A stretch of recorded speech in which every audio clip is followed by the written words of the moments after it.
નમસ્કાર દર્શક મિત્રો, ભારત એ કૃષિ પ્રધાન દેશ છે। આપણે જ્યારે પહેલી પંચવર્ષીય યોજના બનાવી ત્યારે 5 કરોડ ટન અનાજ આપણે ઉત્પાદન કરતા હતા। કેર નામની સંસ્થા આપણને દૂધનો પાવડર ભેટ આપતી હતી, જે આપણે આપણા બાળકોને સ્કૂલોમાં પોષણ માટે પૂરક આહાર તરીકે વાપરતા હતા। ફળ અને શાકભાજીના ઉત્પાદનમાં આપણું નામ દશાળા દફતરમાં ક્યાંય દેખાતું નહોતું। ત્યાંથી આજની તારીખે આપણે લગભગ 6 ગણું વધારે એટલે 30 કરોડ ટનની નજદીક પહોંચ્યા છીએ અનાજ ઉત્પાદનમાં। ફળ અને શાકભાજીના ઉત્પાદનમાં આપણે વિશ્વમાં બીજા નંબરે છીએ અને દૂધના ઉત્પાદનમાં આપણે વિશ્વમાં પહેલા નંબરે છીએ। આ સિદ્ધિ હાંસલ કરવા માટે જો કોઈને આપણે પીઠ થાબડવાની હોય, અભિનંદન આપવાના હોય તો આ દેશના કિસાનને આ સિદ્ધ કરી બતાવ્યું છે। અલબત્ત ક્યાંક ડૉક્ટર સ્વામિનાથન જેવા વૈજ્ઞાનિક અને અન્ય સંસાધનોએ પણ આમાં ભાગ ભજવ્યો છે।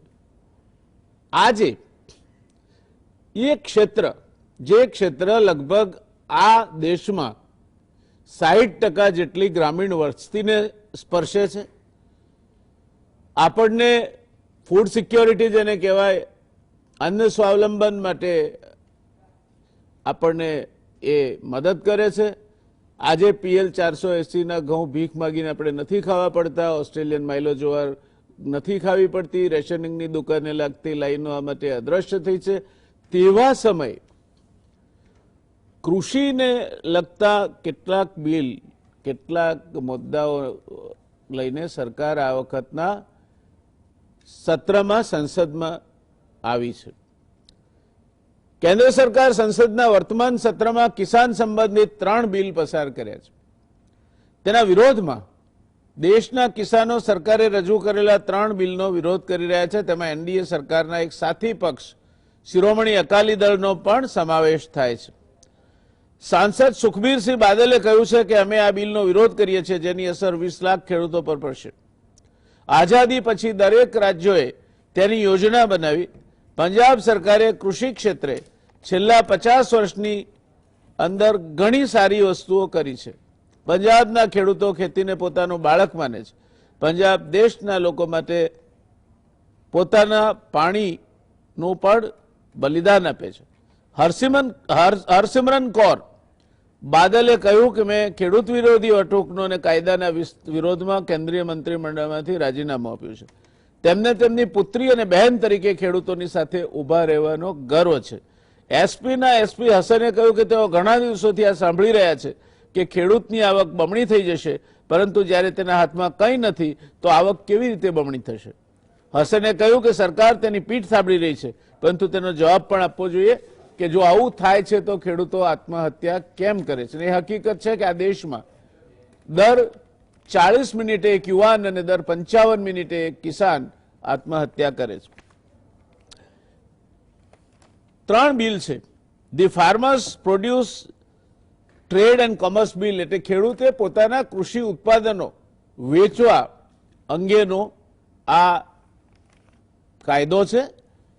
આ અગાઉ ખેડૂત એ વેચાણ માટે APMC એટલે કે ગંજ બજાર જેને આપણે કહીએ છીએ કે મંડી કહીએ છીએ, તેના માધ્યમ થકી જ આ આદાન પ્રદાન થઈ શકતું હતું ને બહાર થાય તો એ માટેનો સેસ જે તે ગંજ બજાર કે મંડીના દાયરામાં આવતું હોય આ પ્રકારની વ્યવસ્થા ત્યાં ભરવો પડતો હતો। આ બિલ હેઠળ સરકારની યોજના છે કે પાક ઉત્પાદનને લઈને કેવું તંત્ર વિકસિત થાય કે ખેડૂતો ઈચ્છે તે જગ્યાએ પોતાનો પાક વેચી શકે, જેના દ્વારા ખેડૂતો પોતાના પાકનો સોદો ફક્ત પોતાના રાજ્યમાં જ નહીં પરંતુ બીજા રાજ્યના લાયસન્સી વેપારીઓ સાથે પણ કરી શકે। એક દેશ એક બજાર એક વ્યવસ્થા, એ દિશામાં આગળ વધવાનો સરકારનો ઈરાદો છે। બીજું છે the farmers agreement of price assurance and farm services bill 2020। સરકારનું જે બીજું બિલ છે તેમાં સરકારનો દાવો છે કે કોન્ટ્રાક્ટ ફાર્મિંગને નેશનલ ફ્રેમવર્ક મળે, તેનાથી ખેતી સંબંધિત તમામ રિસ્ક ખેડૂતોના નહીં પરંતુ તેમને કરાર આપનારાઓને માથે રહે.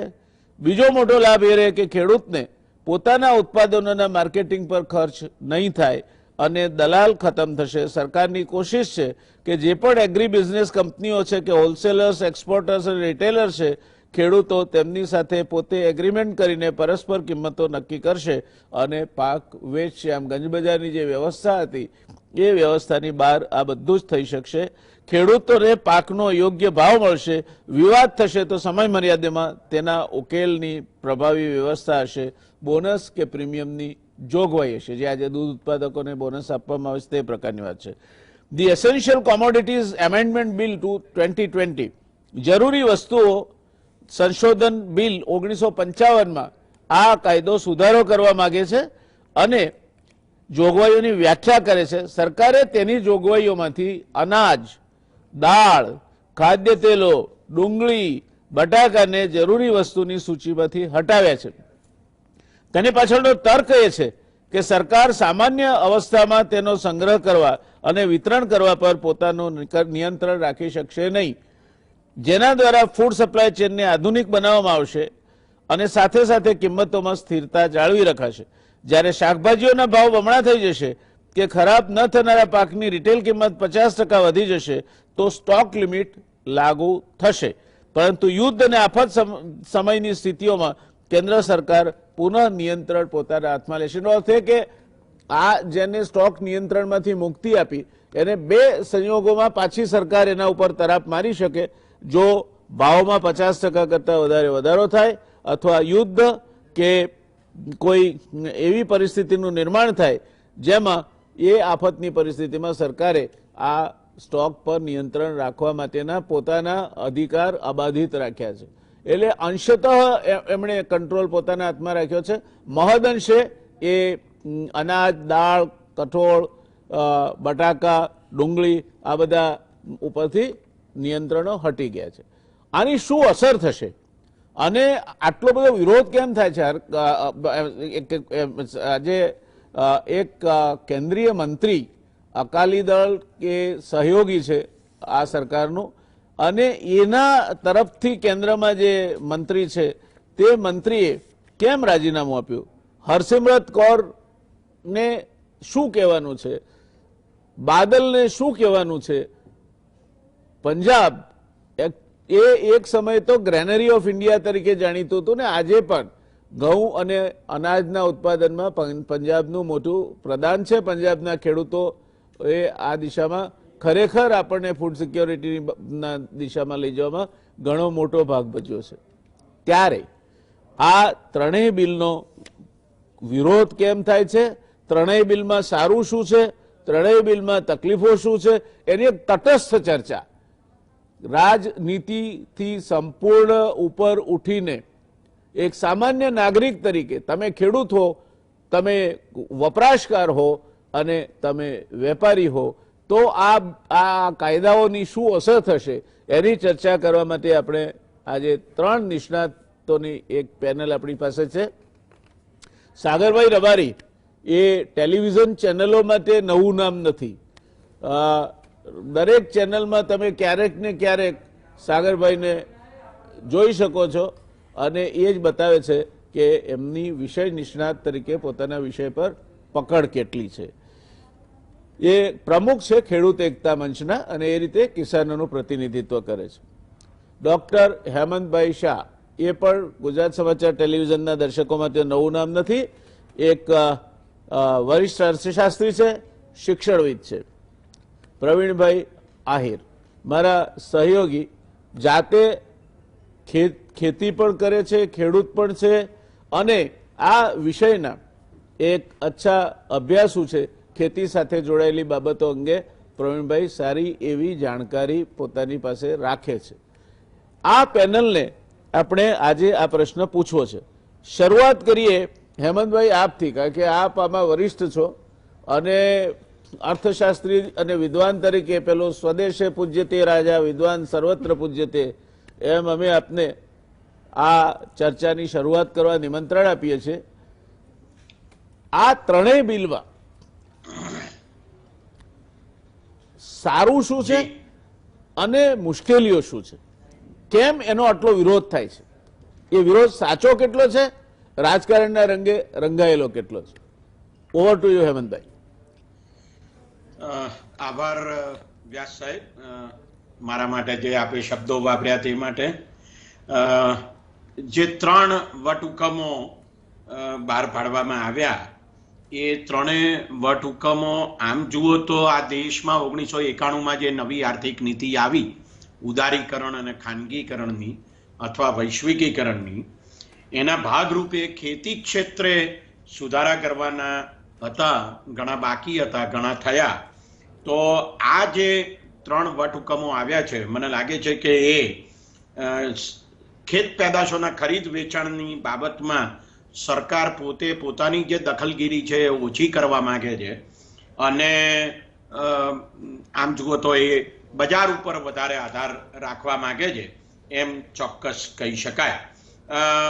ખેત પેદાશોનું બજાર મુક્ત કરવાને માટે છેલ્લા 30 વર્ષમાં કશું થયું નથી એવું લગભગ કહી શકાય. અને આ જે 3 કાનૂની જોગવાઈઓ કરવામાં આવી છે, એ એમાં બહુ મોટા ફેરફારો લાવે છે. 5મી જૂને આ 3 વટહુકમો એક સાથે બહાર પાડવામાં આવ્યા. પંજાબના અકાલી દળના પ્રધાને કેન્દ્ર સરકારમાંથી રાજીનામું આપ્યું, અને પંજાબ અને હરિયાણાના ખેડૂતો ખૂબ મોટા પ્રમાણમાં અત્યારે વિરોધમાં ઉતર્યા છે. મને ખબર નથી એમની શું સમજ છે આ બાબતમાં, પણ કેટલાક મહત્વના મુદ્દાઓ આ 3 વટહુકમોથી ઊભા થાય છે, એની ચર્ચા બહુ મહત્વની છે. સૌથી મહત્વનો મુદ્દો આવશ્યક ચીજવસ્તુ ધારા અંગેનો છે, જેને સામાન્ય રીતે આપણે એમ કહીએ છીએ કે આ ખેતી સાથે સંબંધિત બાબતો છે, કારણ કે એમાં ખેત પેદાશોનો સમાવેશ થાય છે. પણ મને એવું લાગે છે કે આ કાયદાને અથવા આ કાયદામાં જે સુધારો કરવામાં આવ્યો છે એને મોટે ભાગે ખેડૂતો સાથે આમ જુઓ તો કશી લેવા દેવા નથી. આમાં એવું કહેવામાં આવ્યું છે ખરું કે ખેતી ક્ષેત્રે સ્પર્ધા વધારવી છે, ખેડૂતોની આવક વધારવી છે, ઉદારીકરણ કરવું છે અને ગ્રાહકોના હિતોનું રક્ષણ કરવું છે, માટે આ કાયદામાં સુધારો કરવામાં આવ્યો છે. જે 2 બીજા વટહુકમો બહાર પડ્યા છે એ તો નવા કાયદા છે, પણ આ કાયદામાં સુધારો છે, અને એમાં માત્ર 2 જ કલમો માં ફેરફાર કરવામાં આવ્યો છે. અને એમાં એમ કહેવામાં આવ્યું છે કે અનાજ, કઠોળ, બટાટા, ડુંગળી, તેલીબિયા અને તેલનું નિયમન એ કેન્દ્ર સરકાર નહીં કરે, સિવાય કે આપે કહ્યું એમ યુદ્ધ, દુકાળ કે ભયંકર ભાવ વધારો કે કોઈક કુદરતી આપત્તિના સંજોગોમાં જ નિયંત્રણ કરશે. એનો અર્થ એવો થાય છે કે સંગ્રહની મર્યાદા, આ બધી વસ્તુઓ કેટલા પ્રમાણમાં સંગ્રહવી, એટલે એનો સ્ટોક રાખવો, એને વિશેની મર્યાદાઓ આ કાયદા હેઠળ નક્કી કરવામાં આવતી હતી, અને એ હવે નક્કી કરવામાં આવશે નહીં. અને એનો અર્થ એવો થાય છે કે જો આ સંગ્રહની જે મર્યાદાઓ હતી એ નક્કી કરવામાં આવતી હતી, તો ખરેખર એનાથી ફાયદો થતો હતો કે નુકસાન થતું હતું? આ મહત્વનો મુદ્દો છે. અને બીજો મુદ્દો એમાં એમ કહેવામાં આવેલો છે કે જે સંગ્રહ મર્યાદા જો લાદવામાં આવે તો એ પણ કોઈ પ્રોસેસરને કે એવા બીજા કોઈને, એટલે કે જે સંગ્રહનાર છે, પરિવહન કરનાર છે, વિતરક છે, જેને વેલ્યુ ચેઇન પાર્ટિસિપન્ટ તરીકે ઓળખવામાં આવે છે, એમને એ બધી મર્યાદાઓ લાગુ પડશે નહીં. મૂળભૂત રીતે જુઓ તો આ સુધારો એ સંગ્રહ કરનારાઓ વચ્ચે હરીફાઈ ઊભી કરે છે. એક બાબત બહુ અગત્યની છે કે આવશ્યક ચીજવસ્તુ ધારાનો અમલ રાજ્ય સરકારો કરે છે, કેન્દ્ર સરકાર એનો અમલ કરતી નથી. પણ આ સુધારો લાવવાના સંદર્ભમાં કોઈ જ ચર્ચા રાજ્યો સાથે કરવામાં આવી નથી. કરવામાં આવી હોય તો આપણને એની જાણ પણ નથી, નહીં તો એના સમાચારો આવ્યા હોત, પણ એવું કશું થયું નથી. એટલે એક બાજુ કોઓપરેટિવ ફેડરલિઝમ એવી વાત થાય છે કે બધા રાજ્યો અને કેન્દ્ર સરકાર બધા સાથે મળીને દેશ ચલાવે, પણ એવું કશું આમાં દેખાતું નથી. મોટો મુદ્દો એ છે કે વેપારીઓ, આ દેશમાં જે કરિયાણાના છૂટક વેપારીઓ છે એમની સંખ્યા લગભગ 1.5 કરોડ જેટલી છે, અને જે જથ્થાબંધ વેપારીઓ છે એમની સંખ્યા લગભગ 10 લાખ જેટલી છે. હવે જે છૂટક વેપારીઓ છે એમની પાસે તો તેલ કે અનાજ કે બટાટા સંગ્રહવાની કોઈ મોટી વ્યવસ્થા જ નથી. એટલે જે જથ્થાબંધ વેપારીઓ છે એ લોકો વધારે સ્ટોક સંગ્રહે છે અને સંગ્રહખોરી કરીને પછી એમ કે ભાવ વધારે છે, એવો એક પ્રકારનો આપણો અનુભવ રહ્યો છે. એટલે રાજ્ય સરકારો પછી સંગ્રહની મર્યાદા લાદે અને પોલીસ કેસ પણ કરે, પછી સંગ્રહખોરોને પકડે વગેરે વગેરે. હવે આ જે ડીકન્ટ્રોલ થાય છે, નિયમન કાઢી નાખવામાં આવે છે સરકારની, તો 1955માં આ કાયદો થયો એ પછી પણ સંગ્રહની મર્યાદા ઘણીવાર હટાવી લેવાની કોશિશ થઈ હતી. એવું નથી કે આ પહેલી વાર સુધારો થયેલો છે. 2002માં પણ ભારત સરકારે ઘઉં, ડાંગર, ચોખા, બરછટ અનાજ વગેરે માં સંગ્રહની મર્યાદા હટાવી લીધેલી. જોકે એનું પરિણામ ઘણીવાર એવું આવે છે કે સંગ્રહખોરી થાય છે અને ભાવ વધી જાય છે. તો સરકારે, મને એવું લાગે છે કે સંગ્રહખોરી ન થાય એના બીજા રસ્તા શોધવા પડે. આપણો અનુભવ છે આ કાયદાનો લગભગ 60-70 વર્ષનો. તો મને એવું લાગે છે કે કોઈક નવી વ્યવસ્થા ઊભી કરવી પડે.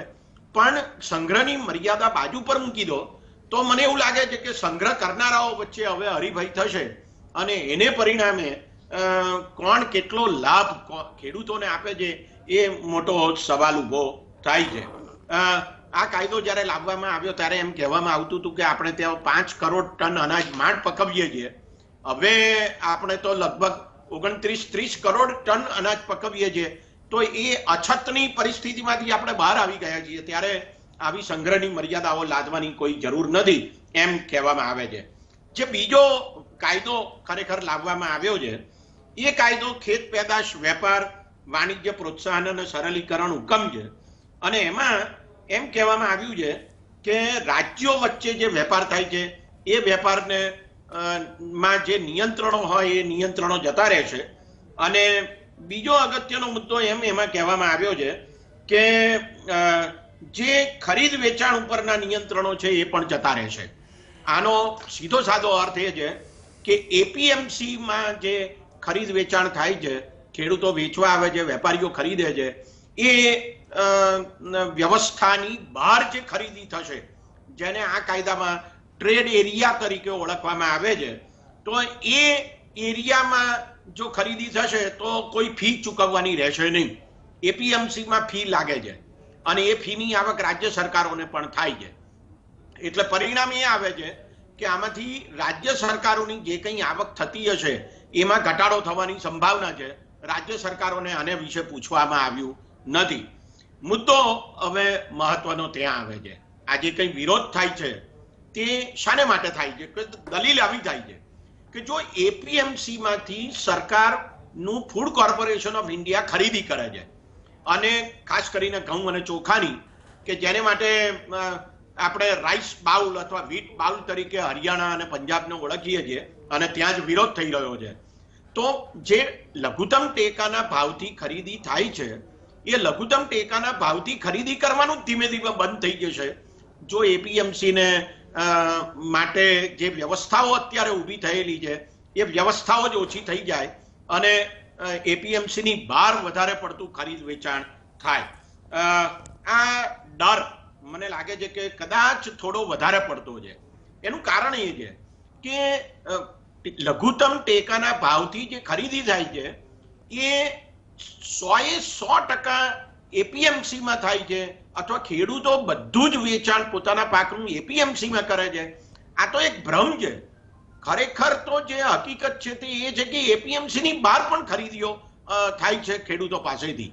એટલે જે કમિશન એજન્ટો છે એપીએમસીમાં જે વેપારીઓ છે એમની આવકમાં ઘટાડો થઈ શકે આને પરિણામે એવું બને. અને બીજી બાજુ એપીએમસી અને બીજા જે ખરીદનારાઓ છે એ પ્રોસેસર છે, એ કંપનીઓ છે અને બીજા સામાન્ય ગ્રાહકો અથવા ગ્રાહકોના મંડળો પણ છે, એ બધા ખરીદી કરશે તો હરીફાઈ ઊભી થવાની સંભાવના રહે છે. સરકારની દલીલ એવી છે કે જો હરીફાઈ ઊભી થશે તો ખેડૂતોને વધારે ભાવ મળશે. મને આના વિશે શંકા છે એટલા માટે કે ખરીદી કરનારાઓ જેમ અત્યારે એપીએમસીની અંદર બધા એકબીજાની સાથે મળી ગયેલા હોય છે, જેને અમે અર્થશાસ્ત્રમાં અલ્પ હસ્તક ઇજારો કહીએ છીએ, એવો અલ્પ હસ્તક ઇજારો એપીએમસીની બહાર ઊભો નહીં થાય એની ખાતરી છું.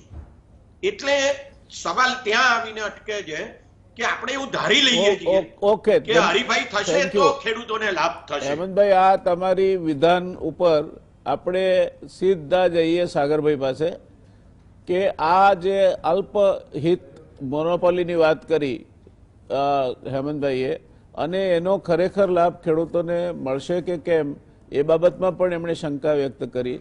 આપને શું કહેવું છે આ બાબતે? હું લગભગ બધા જ મુદ્દા પર ટૂંકમાં મારી વાત કહીશ. જો બેને રાજીનામું આપ્યું હરસિમરત કૌર બાદલે, એ જ્યારે ઓર્ડિનન્સ એટલે વટહુકમ બહાર પડ્યા ત્યારે એ કેબિનેટનો હિસ્સો જ હતા અને વટહુકમમાં શું છે એ જાણતા હતા, એટલે એમને આજે ખબર પડી છે એવું નથી. બીજું કે પંજાબ વિધાનસભાનું સત્ર એક દિવસ માટે મળ્યું ત્યારે એમના પતિ સુખવિન્દરસિંહ બાદલે વિધાનસભામાં ઓન રેકોર્ડ કહેલું છે કે આ ખેડૂતોના હિતમાં છે અને કેપ્ટન અમરિન્દર સિંહ ખેડૂતોને ગેરમાર્ગે દોરી રહ્યા છે. હવે ચૂંટણી ત્યાં નજીક આવી રહી છે એટલે એમણે એમનું વલણ બદલ્યું છે. એટલે એ જે દાવો કરે છે ખેડૂતની દીકરી અને બહેન તરીકે, એ વાતમાં કોઈ તથ્ય નથી. આ હું બહુ સાફ કરવા માંગુ છું. આ આંદોલન મુખ્યત્વે પંજાબ અને હરિયાણામાં વધારે ઉગ્ર છે. પંજાબની સ્થિતિની વાત કરું તો એ અનાજ પકવે છે અને હરિયાળી ક્રાંતિમાં એનો મહત્વનો ભાગ રહ્યો છે. એ બધાની સાથે સાથે એનું જે બીજું પાસું છે પાછળનું, જે ઓછું બહાર આવ્યું છે, સૌથી પહેલા કદાચ હું જાણું છું ત્યાં સુધી સૌથી પહેલા અને ખાસા વર્ષો પહેલા પંજાબના ગામડાઓમાં પણ બોર્ડ વાગ્યા હતા કે આ ગામ વેચવાનું છે. એટલા દેવામાં પંજાબના ખેડૂતો ડૂબેલા હતા. આ ઓન રેકોર્ડ છે. એપીએમસી એટલે એક્ટ વિશે પછી વાત કરું, પણ ત્યાં જેને અહીંયા આપણે એપીએમસીમાં દલાલો કહીએ છીએ, ત્યાં અર્હતિયા શબ્દ વપરાય છે અને અર્હતિયાઓનો ત્યાં ખૂબ પ્રભાવ આજે પણ છે. ખેતી ઉપરાંત ખેડૂતોની સામાજિક જરૂરિયાતો માટે આ અર્હતિયાઓ જ એમને આર્થિક મદદ કરે છે. એટલે જે જૂની શાહુકાર પ્રથા હતી એ શાહુકાર પ્રથા અર્હતિયાના સ્વરૂપે આજે ત્યાં છે અને એમની આજીવિકા ઉપર ચોક્કસ જે એક જોખમ ઊભું થયું છે ને, એ લોકો એનો વાંધો લે, એ એમનો અધિકાર પણ હું સ્વીકારું છું.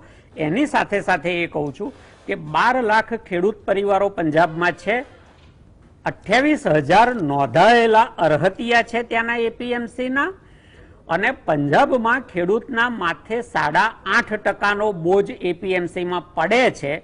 આ ઓન રેકોર્ડ છે. 3% એપીએમસીનો સેસ પડે છે, 3% આરોગ્ય ઉપકર ચડે છે અને 2.5% દલાલી ચડે છે. એટલે ત્યાં અર્હતિયા કેટલા પાવરફુલ છે એ આખું ચિત્ર આના ઉપરથી સ્પષ્ટ થાય છે. હવે આવું કાયદાઓ ઉપર એપીએમસી એક્ટ જ્યારે બન્યો હતો ત્યારે એ સમયની માંગ હતી, એ હું બિલકુલ કબૂલ કરું છું. કારણ કે એ વખતની જે પરિસ્થિતિ હતી એમાં એક કેન્દ્રિત બજાર જ્યાં ખેડૂત આવીને પોતાનો માલ વેચી શકે અને વેપારી ખરીદી શકે એની આવશ્યકતા હતી. આજે સમય અને સંજોગો બદલાયા છે, રોડ કનેક્ટિવિટી વધી છે, ટેકનોલોજી વધી છે અને સૌથી વધારે તો તમે જ્યારે બધા જ બજારો ખોલી નાખ્યા છે અને એક આખા સેક્શનને જેમાં સૌથી વધારે રોજગાર છે એને બંધિયાર કરીને મૂકી રાખ્યું છે, તો એ વધારે પીડા ભોગવે એ સ્વાભાવિક છે.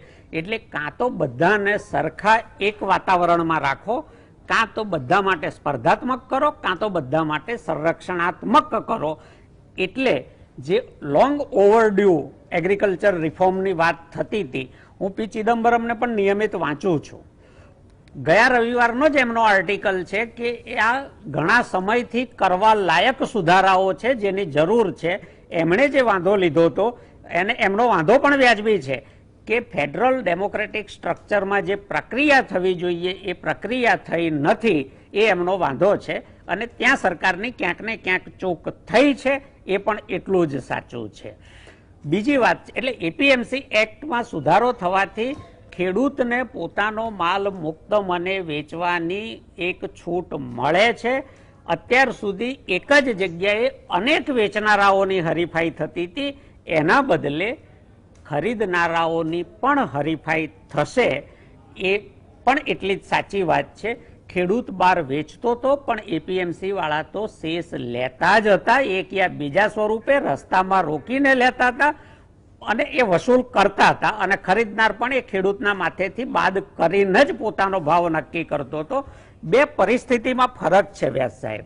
હું મારું ટ્રેક્ટર ભરીને એપીએમસી ગયો છું અને ત્યાં પેલો મને ભાવ કહે છે કે 810 રૂપિયા છે આજનો ભાવ, તો મારી પાસે વેચ્યા સિવાય કોઈ વિકલ્પ નથી, કારણ કે ત્યાં બીજા કોઈ વેપારીઓ હાજર નથી એપીએમસી માન્ય સિવાયના, અને માલ મારા ઘરે પડ્યો છે અને કોઈ એમ કહે છે કે 850 આપવો છે, તો પણ હું ના પાડવા માટે થોડો સક્ષમ છું, કારણ કે એક સલામત જગ્યાએ મારી ઉપજ સલામત છે, હું ભરીને બજાર વચ્ચે નથી ઊભો, એટલે એનો પણ ક્યાંક ને ક્યાંક લાભ મળવાનો છે. બીજો જે ત્યાં વિરોધનો સૌથી મોટો વંટોળ છે, એમાં એક ડર એ છે કે ટેકા એમએસપી આ નીકળી જશે. એમએસપી બાબતે એક જાણીતા કૃષિ અર્થશાસ્ત્રી સાથે પણ મેં વિચારોની આપલે કરી છે. એમનો પણ ડર આજ હતો, એ ચંદીગઢ બેઝ છે, કે આ નીકળી જશે. સાગરભાઈ, તમારી ચર્ચા આગળ વધારીશું. આપણે અત્યારે રોકાવું પડશે એક નાના કમર્શિયલ બ્રેક માટે. દર્શક મિત્રો, ખૂબ મુદ્દા ઝીણવટભરી રીતે આપણે ચર્ચી રહ્યા છીએ અને એ ચર્ચા સાગરભાઈ જ પાછા આ બ્રેક પછી આગળ વધારશે. ત્યાં સુધી લઈએ એક નાનકડો નમસ્કાર દર્શક મિત્રો, બ્રેક બાદ ફરી એકવાર આપ સૌનું સ્વાગત છે. ચર્ચા અત્યારે અત્યંત રસપ્રદ તબક્કે પહોંચી રહી છે.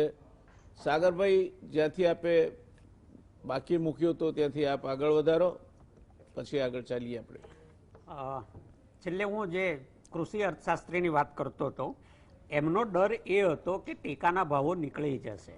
તો ટેકાના ભાવો એ કેન્દ્ર સરકારની એક જુદી યોજના છે, અને જ્યારે બજાર ભાવો બહુ નીચા હોય ત્યારે એ અમલમાં મુકાતી હોય છે, અને એ છેલ્લા થોડાક વર્ષોમાં જ વધારે ચર્ચામાં આવી છે, કારણ કે કૃષિ ઉપજોના ભાવો નીચે ગયા છે. પણ એમણે જ પાછું એમના લખાણોમાં પણ સ્વીકાર્યું છે કે આખા દેશમાં માત્ર 8% ખેડૂતોને જ ટેકાના ભાવનો લાભ મળે છે. અને હું પોતે માનું છું કે ટેકાનો ભાવ એ નફાકારક ભાવ નથી, એ તો માંડ માંડ ખેડૂતનો ખર્ચ કાઢે છે. એટલે જો ટેકાના ભાવને જ પકડીને ચાલવાનું હોય, ટેકાના ભાવ માટે જ લડવાનું હોય, તો શા માટે, એટલે લડવાનું જ હોય તો ટેકાના ભાવે માટે શા માટે, પોષણક્ષમ ભાવ માટે કેમ નહીં, C2 માટે કેમ નહીં, સ્વામિનાથન સમિતિની એટલે ભલામણના અમલ માટે કેમ નહીં. એટલે જે પંજાબના ખેડૂતોનો અને હરિયાણાના ખેડૂતોનો ડર છે અને આંદોલન તીવ્ર છે, એમાં હું માનું છું કે ત્યાં જે અર્હતિયાઓનો પ્રભાવ છે, ટેકાના ભાવનો ડર છે, એ મહત્વનો છે. અને નજીકમાં આવી રહેલી ચૂંટણી એ પણ ત્યાં મહત્વનો ભાગ ભજવી રહી છે.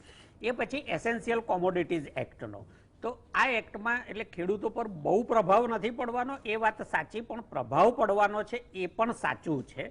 એવું એટલા માટે સાચું છે કે જ્યારે સ્ટોકની મર્યાદા હોય છે ત્યારે વેપારી એક મર્યાદામાં ખરીદે છે, અને જે ખૂબ મોટા પ્લેયરો છે એમણે તો ભૂતકાળમાં પણ આપણે જોયું છે કે એ વિદેશની બહાર લઈ જઈને ફ્રી ટ્રેડ પોર્ટ જે છે એના ઉપર સ્ટોક કરીને પાછો અહીંયા ભાવ વધે ત્યારે લાવે છે.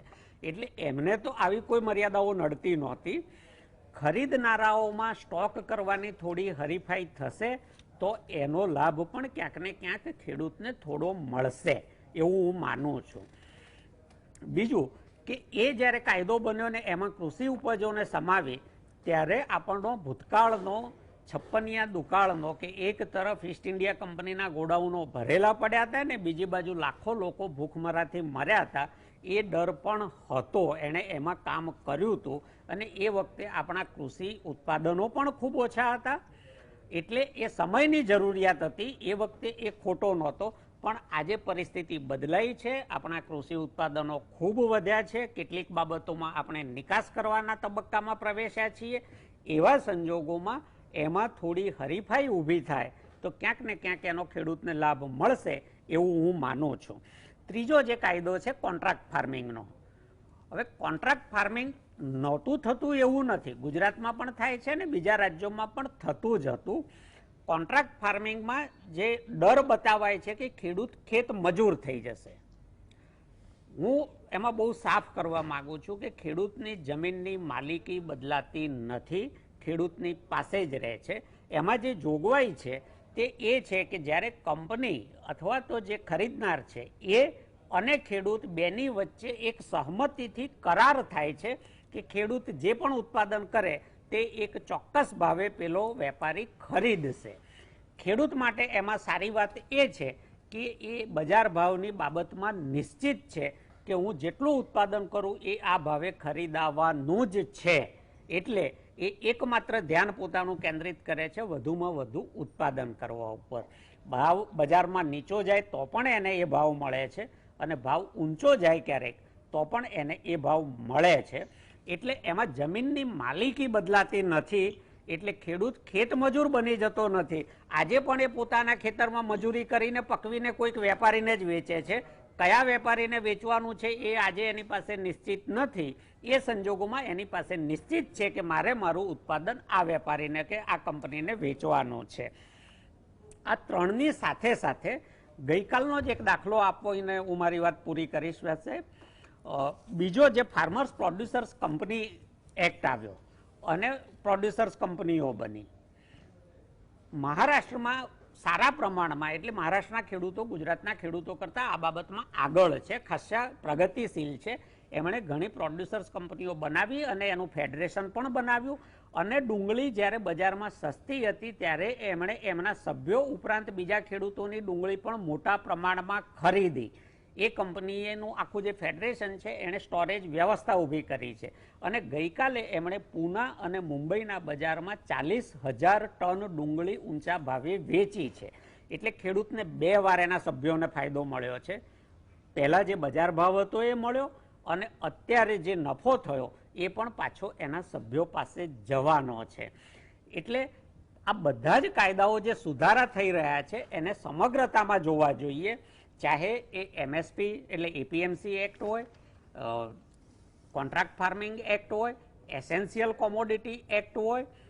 અને એક જે ડર બતાવાય છે કે એપીએમસી ખતમ થઈ જશે. જો એક્ટમાં એપીએમસી બંધ કરી દો અથવા નથી ચલાવવાના એવું ક્યાંય લખેલું નથી.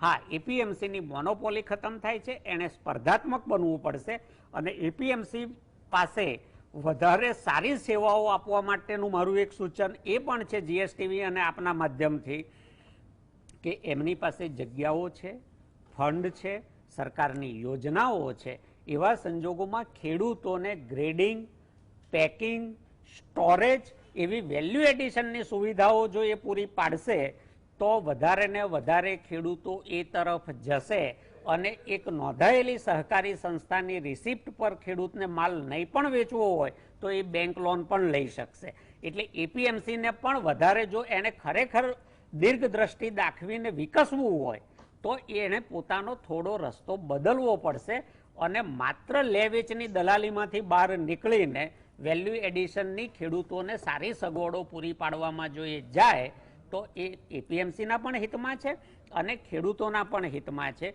અને છેલ્લી વાત હું એ કહું છું કે જુઓ, ભારતના બંધારણમાં પણ સુધારા અને ફેરફારો ઉમેરા થયા છે. આ કાયદા પણ આખરી નથી. બદલાતા સમય, બદલાતા સંજોગો, બદલાતી પરિસ્થિતિ અનુસાર ભવિષ્યમાં આ સરકાર હોય, બીજી સરકાર હોય કે કોઈ ત્રીજી સરકાર આવે, ખેડૂતોની વિરુદ્ધ જશે તો એમાં ફેરફારો નહીં જ થાય એવો કોઈ આ લોઢાનો મેખ નથી. એટલે ખેડૂતોએ બહુ ડરીને નવું કંઈ પણ અપનાવવાથી ડરવાને બદલે જે એક છેલ્લા 30 વર્ષથી સ્થિર સ્થિતિ પડી છે એમાં નવો માર્ગ કંડારવાનું થોડુંક સાહસ કરવું એવું હું માનું છું. ધન્યવાદ. ખૂબ સરસ આપે આની છણાવટ કરી. કેટલાક મુદ્દા એવા પણ સપાટી પર આવ્યા કે જેમાં સ્પષ્ટ રીતે જોઈ શકાય કે અમુક વિરોધ કરવા માટેના કારણો પાછળ એમની કેટલીક મજબૂરીઓ છે અથવા તો જરૂરિયાતો છે.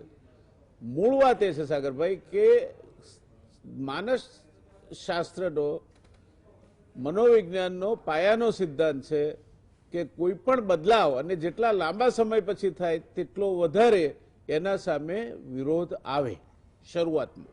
કારણ કે માનસિકતા એક પ્રકારે ઢળેલી છે.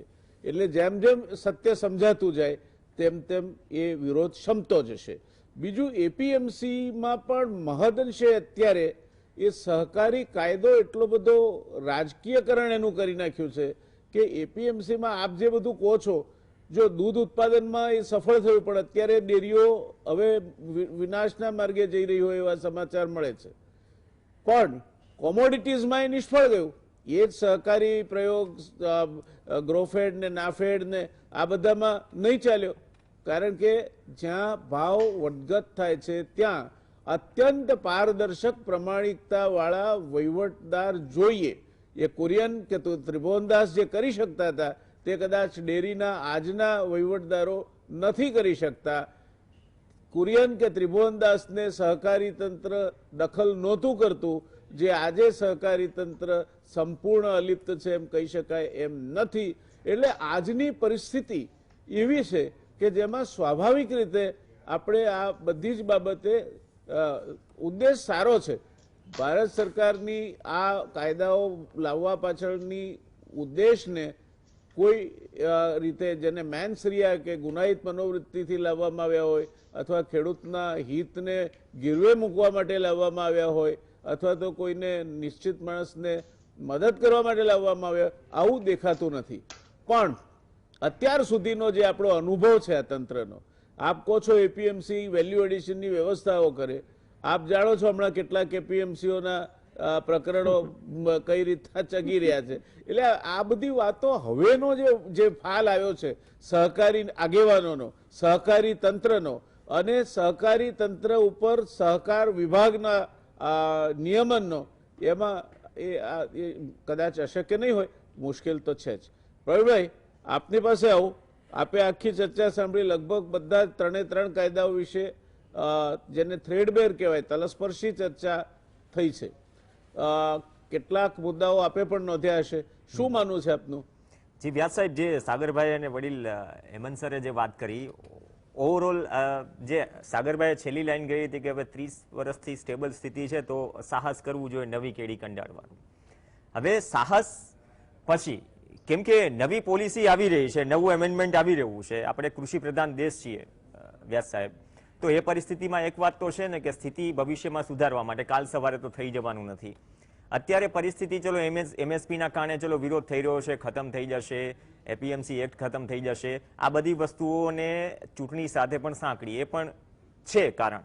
પણ એ સિવાય જો આપણે કૃષિ પ્રધાન દેશ આપણે માનતા હોય અને હજુ પણ આપણા દેશનો જે ઢાંચો છે કૃષિ ઉપર ટકેલો હોય, તો આપણે એ પણ ખબર છે કે ખેડૂત વર્ષે કેટલા વર્ષે લાખના 12,000 કરે છે. એક સમય હતો સાહેબ, આપણે આયોજન, જેમ કોઈ પણ યોજના કે કોઈ પણ બિલ જો ખેડૂતોના હિત માટેની વાત કરવામાં આવે કે આવે તો યોજના અને બિલ બહુ સારા હોય છે, બટ એનું જ એમેન્ડમેન્ટ, એની જ અમલવારી, આમાં તો વર્ષો નીકળી જશે. અને જેમ કીધું એમ કે સમય સાથે બદલાવ પણ આવશે, સમય બદલાવની માંગ છે. એક તો કોન્ટ્રાક્ટ ફાર્મિંગ, વ્યાસ સાહેબ તકલીફ છે ને નાના ખેડૂતોને છે, જેને સાઈડમાં બીજો રોજગાર પણ છે. તેની સામે આપણે કૃષિમાં જે સામાન્ય પ્રશ્નો છે જમીની સ્તર પર, જે એક સંગ્રહખોરીની આપણે વાત કરી, સૌથી પહેલા તો આમ તો ત્રણેય બિલ હેમંતભાઈ અને સાગરભાઈએ બહુ સારી રીતે ડિટેલમાં સમજાવ્યા કે અનાજ, દાળ, તેલેબિયા, ખાદ્ય તેલ, ડુંગળી, બટાકા એ જીવન જરૂરિયાતની ચીજ વસ્તુમાંથી બહાર. સંગ્રહ કોણ કરશે? સંગ્રહ શક્તિ હશે. આપણે અત્યારે જ વિચારીએ છીએ, સાગરભાઈએ વાત કરી કે ભૂતકાળમાં કઈ રીતે પાકની સંગ્રહખોરી એટલે સંગ્રહ શક્તિ થઈ કે ભવિષ્યમાં સારો પાક થયો છે તો જ્યારે નથી ત્યારે કામ આવશે.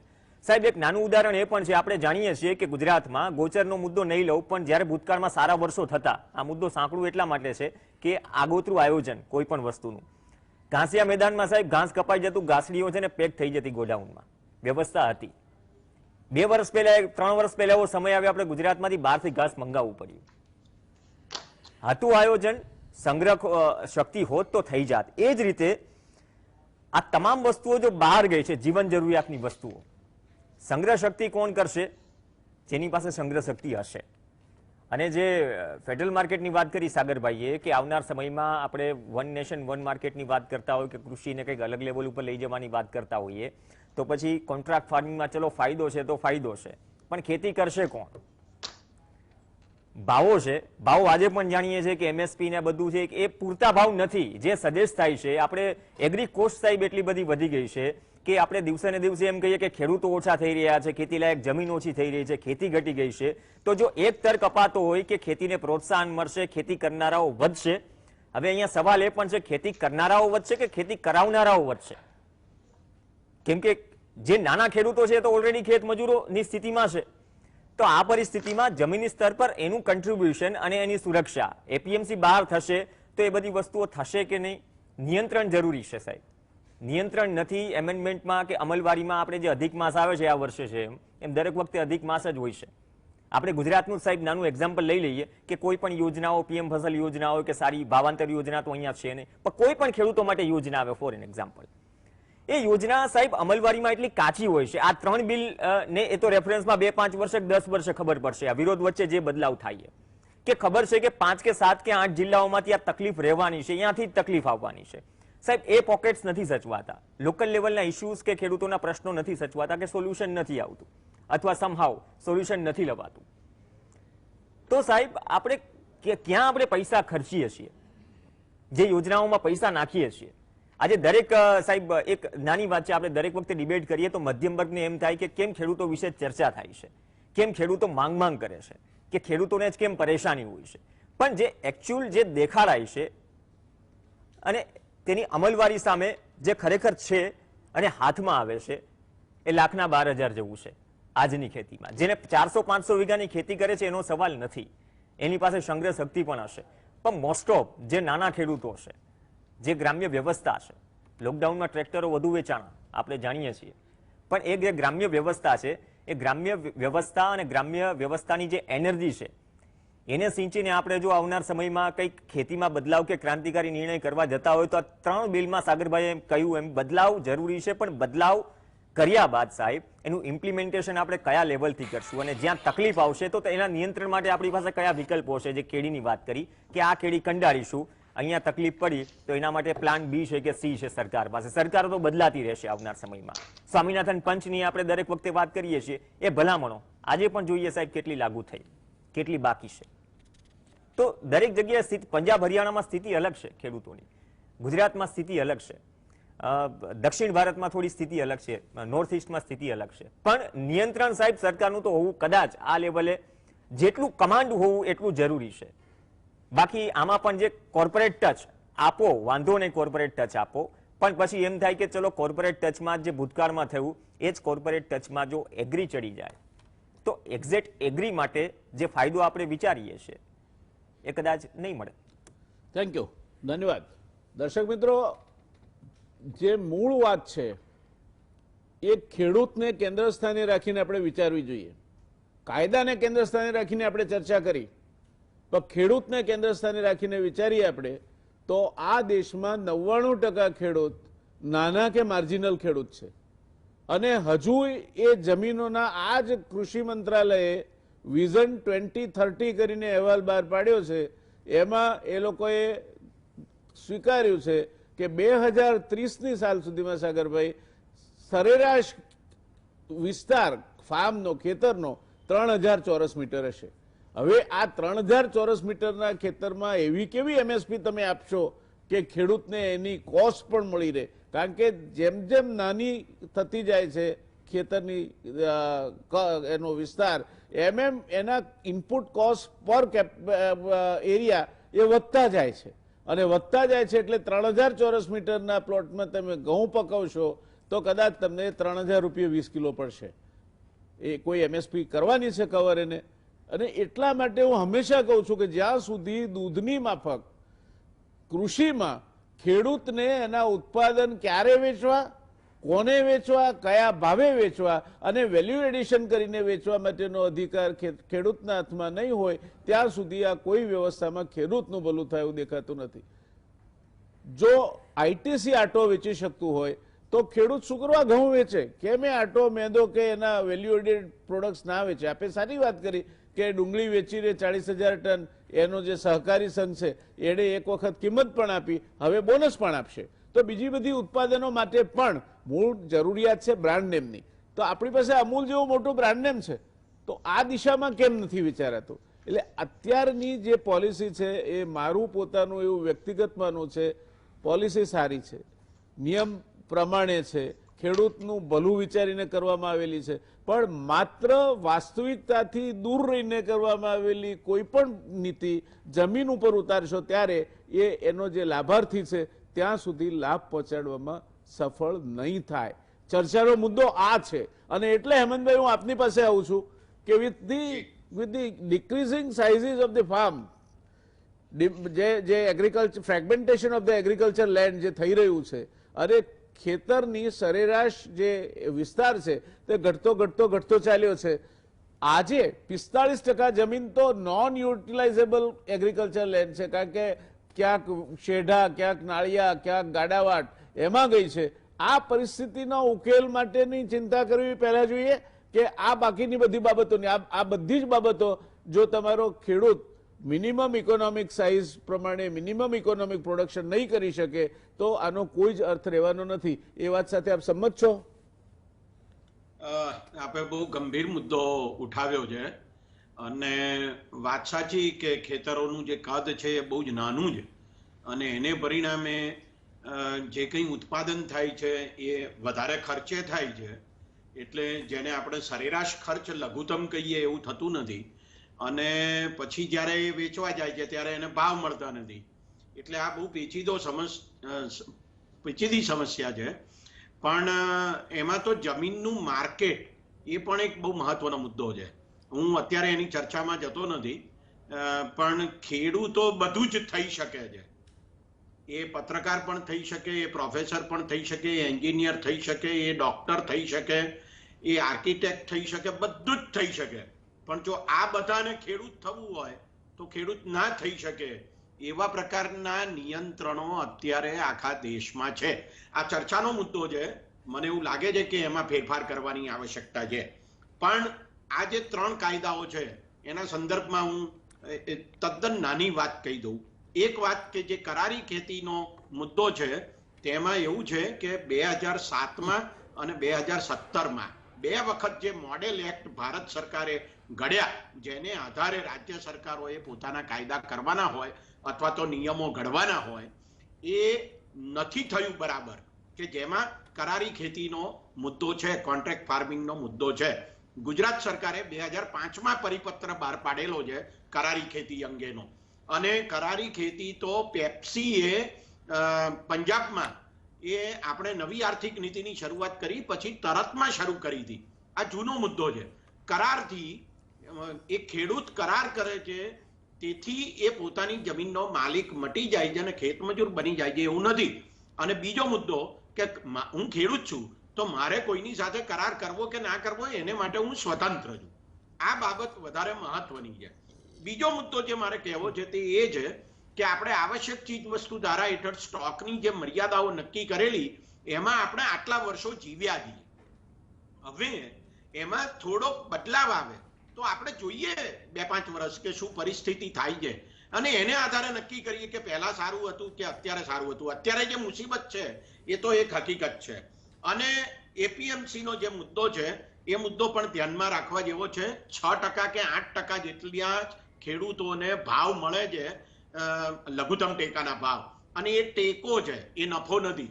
એટલે એ દ્રષ્ટિએ આપણે આ વિચારવાની આવશ્યકતા છે કે ખેડૂતોને વધારે નફાકારક ભાવ કેવી રીતે પ્રાપ્ત થઈ શકે. આપણે બહુ સરસ વાત કરેલી છે કે આપણે 5 વર્ષમાં, જેના 2.5 વર્ષ તો વીતી ચૂક્યા છે, કે ખેડૂતોની આવક બમણી કરવી છે. મને નથી લાગતું કે 5 વર્ષમાં નહીં 10 વર્ષમાં પણ થઈ શકે, કારણ કે જે પ્રકારની પરિસ્થિતિમાં અત્યારે આપણે ખેતીને મૂકી દીધેલી છે એમાં ફેરફાર કરવા માટેના આ કાયદા છે. જોઈએ હવે એમાં શું થાય છે. Thank you. દર્શક મિત્રો, આ 3 કાયદા છે અને 3 નિષ્ણાતો છે. હવે એ બધી જ જો કાયદાની ચર્ચા કરવી હોય તો 3 દિવસ જોઈએ. એ કાયદાની ચર્ચા આપણે 45 મિનિટમાં લઈને બેઠા છીએ. આ એક વાસ્તવિકતા છે. અને એટલે સમાપનમાં મારે 4 મુદ્દા કહેવા છે જે આ ચર્ચામાંથી નીપજ્યા છે. એક, કે આ પરિવર્તન છે. કોઈ પણ પરિવર્તનનો વિરોધ થાય, એ પરિવર્તન થતું હોય તો એની સારી ભલી અસરો ક્યારેક થશે. સંપૂર્ણપણે ખરાબ થશે એવું નહીં માની લેવું, સંપૂર્ણ સારું થશે એવું પણ નહીં માની લેવું. જોઈએ અને હંમેશા વ્યવસ્થામાં એ ફ્લેક્સિબિલિટી હોવી જોઈએ કે જે ખરાબ હોય, ખેડૂતના હિતમાં ના હોય, તેને દૂર કરવું જોઈએ. ત્યાર પછી એ વાત પણ આપણે ખ્યાલમાં રાખવી જોઈએ કે 50% દેશમાં રોજગારી અને 50% ખરીદી એ ગ્રામ્ય બજાર કરે છે. એમાં જો ખેડૂત સદ્ધર હશે તો જ થશે. બાકી અત્યારે આજની પરિસ્થિતિ પોસ્ટ કોવિડ-19માં આપણે થોડા ઘણા આમ માથું અદ્ધર કરીને શ્વાસ લઈ શકીએ છીએ, કારણ કે ગયું વર્ષ અને ચાલુ વર્ષ ખેતી માટે સારા રહ્યા છે. એટલે ગ્રામ્ય બેરોજગારી અને ગ્રામ્ય ખરીદ શક્તિમાં ઝાઝો ઘસારો પહોંચ્યો નથી. આ વાત પણ આપણને સમજાવવી જોઈએ, કારણ કે દેશની 2/3 વસ્તીને આ સ્પર્શે છે અને દેશની 2/3 વસ્તીને જે સેક્ટર જીવતો રાખે છે અને દેશની 100% વસ્તીને જે રોટલો આપે છે એ સેક્ટરના ભવિષ્યમાં, એ ખેડૂતોના ભવિષ્યમાં જ દેશનું ભવિષ્ય છે. એ વાત સ્પષ્ટ રીતે સમજાવવી જોઈએ. એટલે એવી કોઈ નીતિ ના હોવી જોઈએ કે જે આ સેક્ટરને નારાજ કરે, નિરાશ કરે અથવા તો એમના માટે નુકસાનકારક હોય. સાગરભાઈની એ વાત સાથે હું 100% સંમત છું કે આ વાત સંપૂર્ણપણે જે હરકિરતે કરી છે રાજકીય મુદ્દો છે. તમે કેબિનેટના સભ્ય છો, જ્યારે ઓર્ડિનન્સ પસાર થાય છે, કેબિનેટમાં આવે છે અને કેબિનેટ મંત્રી છો આપ, તો આપે જેમાં સંમતિ આપી છે અને એ સંમતિ આપ્યા પછી એ પસાર થયો, ઓર્ડિનન્સ જાહેર થયો જૂન મહિનામાં, ત્યારે આપને ખેડૂતના કોઈ ચિંતા કે તમે એના બહેન છો કે દીકરી છો એ સંબંધ એ વખતે નહોતા સમજાતા. હવે ચૂંટણી સામે આવી રહી છે ત્યારે તમને આ બધું પંજાબ ને હરિયાણામાં સમજાય છે. આ પ્રકારના રાજકીય નેતાઓ, સમય પ્રમાણે પોતાનો સઢ બદલનાર નેતાઓને પણ આપણે ઓળખવા પડશે અને તેટલે અંશે પ્રધાનમંત્રીએ જે વાત કહી છે તે વાત સાથે સંમત થવું પડે કે આના માટેનો વિરોધ જે છે એ મહદ અંશે રાજકીય કારણોસર પ્રેરિત છે. વાસ્તવિકતા તો હજુ લાડી પાડી નીવડે વખાણવું એવું નથી કહેવા માંગતો કે બધું કયા પ્રમાણે થઈ જશે. આપણા ત્યાંની જે વ્યવસ્થાઓ છે ને વ્યવસ્થા તંત્ર છે એ કોઈ પણ સારામાં સારા ઇન્ટેન્શનથી, સારામાં સારા આશયથી જાહેર કરવામાં આવેલી યોજનાને વાટ લગાડી દેવા માટે કેપેબલ છે. એટલે એ મર્યાદા આપણે લક્ષમાં રાખવી જોઈએ. એમએસપી બાબતનો તો હું ચિંતા જ નથી કરતો. એમએસપી ઇરિલેવન્ટ થઈ જવાની છે. એમએસપી નો કોઈ અર્થ જ નહીં રહે. આટલી નાની ફાર્મ સાઈઝ હોય એને તમે એમએસપી આપીને કેટલી આપશો? કારણ કે સામે તમે એને એમએસપી આપો છો. અચ્છા, એમએસપીમાં પણ મત્સ્યબલાબલનો ન્યાય છે. આ એપીએમસી અંકેની ટકોર જે ઠાકોરભાઈએ કરી એમાં એક વસ્તુ આ પણ છે કે એમએસપીની ખરીદી તમે જુઓ તો કોની પાસેથી થાય છે? અમુક સ્થાપિત હિતો અને એની એક ચોક્કસ વ્યવસ્થા છે એની પાસેથી થાય છે. જો એ ન થયું હોત તો મગફળીના કિસ્સામાં જે પ્રકારની ગોલમાલો થઈ તે ન થઈ હોત. એટલે આમાં ઘણા બધા એવા પ્રશ્નો છે, પેચીદા પ્રશ્નો, કે આમાં ખેડૂતના હિતની વાત બાજુ પર રહી જાય છે અને ક્યાંક સહકારી રાજનીતિ, ક્યાંક આ હરકિરત કૌર જેવી રાજનીતિ, ક્યાંક બીજી કોઈ ગણતરીઓ, એ ગણતરીઓ આગળમાં પેલો વિચારો ખેડૂત તો એમ જ છે, બહાર ધકેલાયેલો ઊભો છે, આ મોંમાં આંગળી નાખીને વિચાર્યા કરે છે કે આમાં આપણું ભલું ક્યારે થશે. અને એ ભલું થાય એવી નીતિ આ બને અને એની અમલવારી બરાબર ટકોરા બંધ થાય એવું આપણે ઈચ્છીએ. અને એ આપણા હિતમાં છે, દેશના પણ હિતમાં છે, ખેડૂતના પણ હિતમાં છે. તો બસ આ આશાવાદ સાથે દર્શક મિત્રો આજે આ ચર્ચાને આપણે વિરામ આપીશું. જે 3 કાયદા છે એ પ્રમાણે ચર્ચા માટેનો સમય હું કબૂલ કરું છું કે ઓછો પડ્યો, પણ છતાંય મારે ત્રણેય નિષ્ણાતોને અભિનંદન આપવા જોઈએ, એમને પીઠ થાબડવી જોઈએ કે એમણે એક મર્યાદિત સમયમાં પણ બહુ જ યુક્તિપૂર્વક પોતાની વાત સ્પષ્ટ રીતે તમારા સામે મૂકી છે. મને લાગે છે તમને પણ આ ત્રણેય કાયદાઓ બાબતમાં આ ચર્ચા જોયા પછી એક ચોક્કસ દિશા વિચારવા માટે મળી હશે. બાકી તો જેમ જેમ આગળ વધતા જઈશું ચર્ચા ફરી પણ કરીશું અને જે કંઈ મુદ્દા ઉપસ્થિત થશે એનો શક્યતઃ જવાબ શોધવાનો અને આપવાનો પ્રયત્ન કરીશું. બસ આજે આટલું જ. શુભરાત્રી, શબ્બા ખેર, ટેક કેર.